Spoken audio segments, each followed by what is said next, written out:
So we're back with another update. It seems it's a bit big, but mostly because we're getting a new character and a new battle pass. And just a quick summary, since we've already seen her abilities and her looks, she's able to activate her shield, which protects from bullets and abilities. She has a quick dash and an area of effect ability, and she's getting her own set of weekly missions.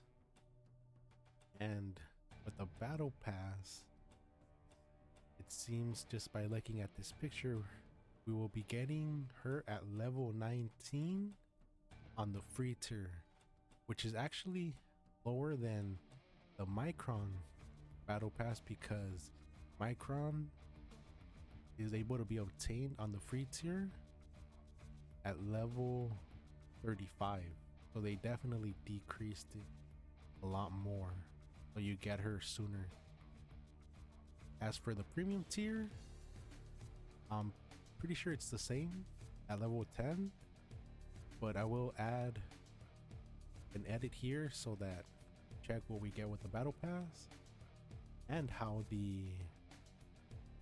not the exchange, but how we're able to move from one battle pass to the other.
So it seems they increased the damage for arms so that it's the same as the torso damage.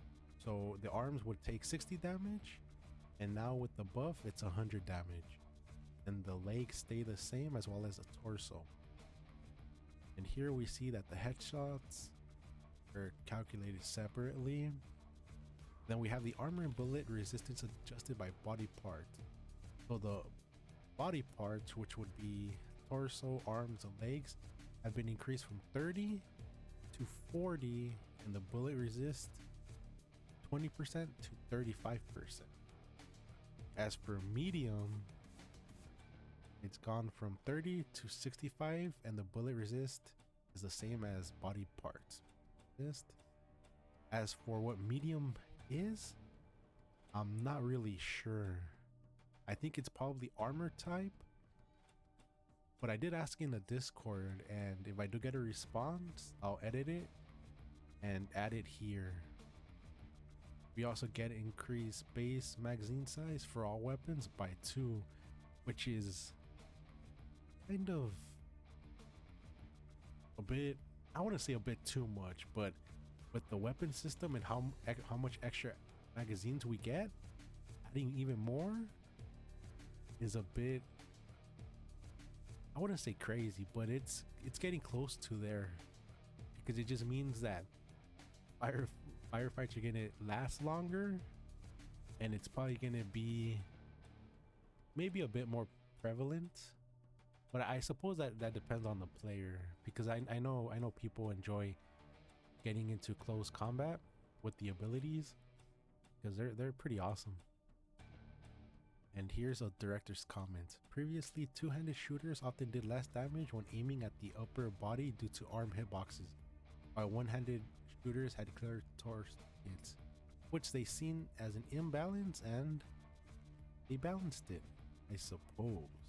I mean, for characters like Miss Twin and Gray Heavy, it would make sense to do this because I've played Miss Twin and I really don't like how her guns work.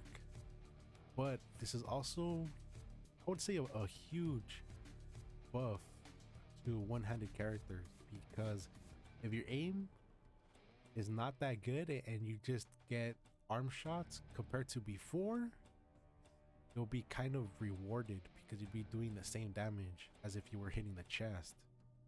So we'll see how that works out. I'm sure, you know, people who use Miss Twin and Gray Heavy will definitely like it, but I think it gives a bit more of an advantage to one-handed shooting.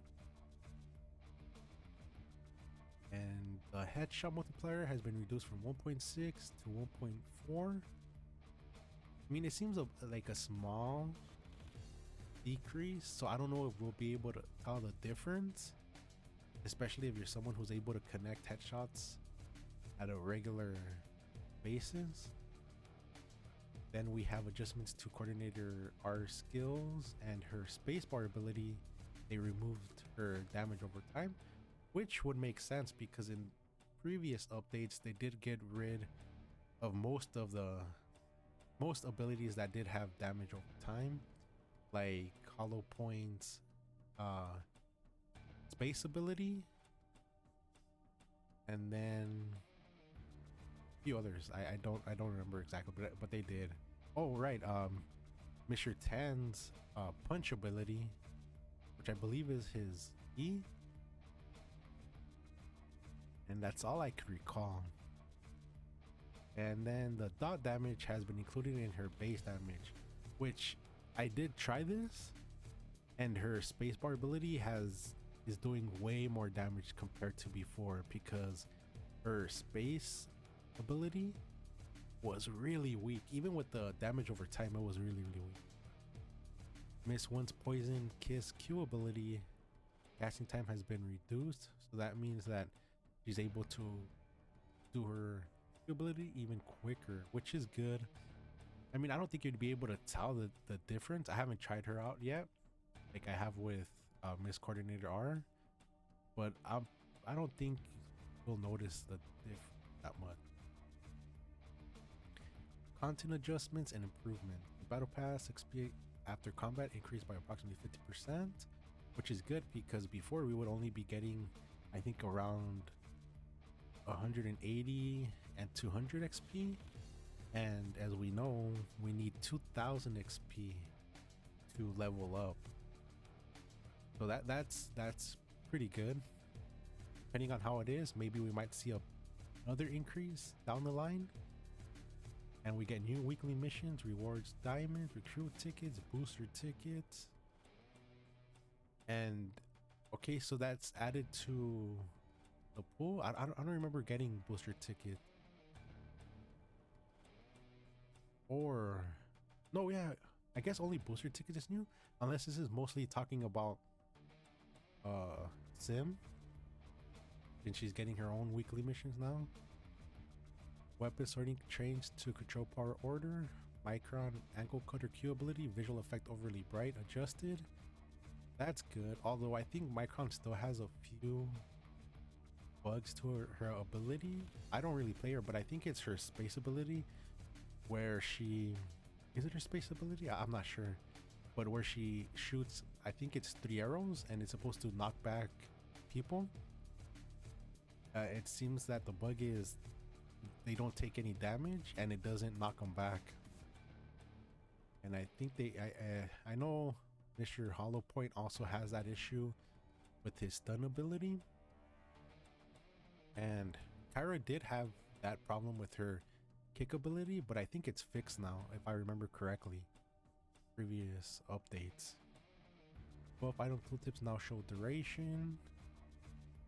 Some cosmetic item rarities adjusted. So the rarities adjusted for cosmetics is mostly just, you know, from rare to legendary, rare to advanced. And as a note, rarity is based on visual effects and acquisition difficulty, not stats or performance, which would make sense because outfits do not have any stats to them. as well as gun skin. If I remember correctly, I think they removed it. Unless they just have control power increase. No, I don't exactly remember. Optimization, character materials optimized, bug fixes, heavy character, which I would assume is gray heavy, using like it space with zero ammo, firing interval shortened, has been fixed. Kill 'em all mode, some allies blocked incorrectly, that's been fixed. Hollow point sticky bomb, you type 2 near target sometimes did not trigger, fixed. Hollow point bombs warning icon disappeared when attached to terrain and objects, fixed. Crosshair UI incorrectly appeared when shooting allies as corpses, fixed. Enemy HP bar not showing despite damage, has been fixed. I think they really need to do something about the enemy HP bar showing up when they take damage, because I've noticed that if they're in smoke and you shoot them, their health bar gives it away. So maybe I think a thing they could add to it is that if they're in smoke, at least in ally smoke, like Miss Ones or Kyra smoke, the HP bar doesn't appear, because if they take damage in a smoke, the health bar gives it away. So maybe I might suggest that in the Discord and see if it's possible. Kyra Rainbow Syndrome space smoke bomb cause flinch animation even without damage, has been fixed, which will make sense because they did remove Kyra's damage over time ability on her smoke. Other updates, master coins removed in 1.1.0, exchangeable for diamond, and it seems that the value packs now give diamonds instead of master coins. So as I said, it was a big update in the sense that we get a new character and a new battle pass, but other than that, it seems it's a bit small. But we did see huge adjustments and a few bug fixes, which means that the next patch we should be getting a ton more bug fixes. All guys, until next time.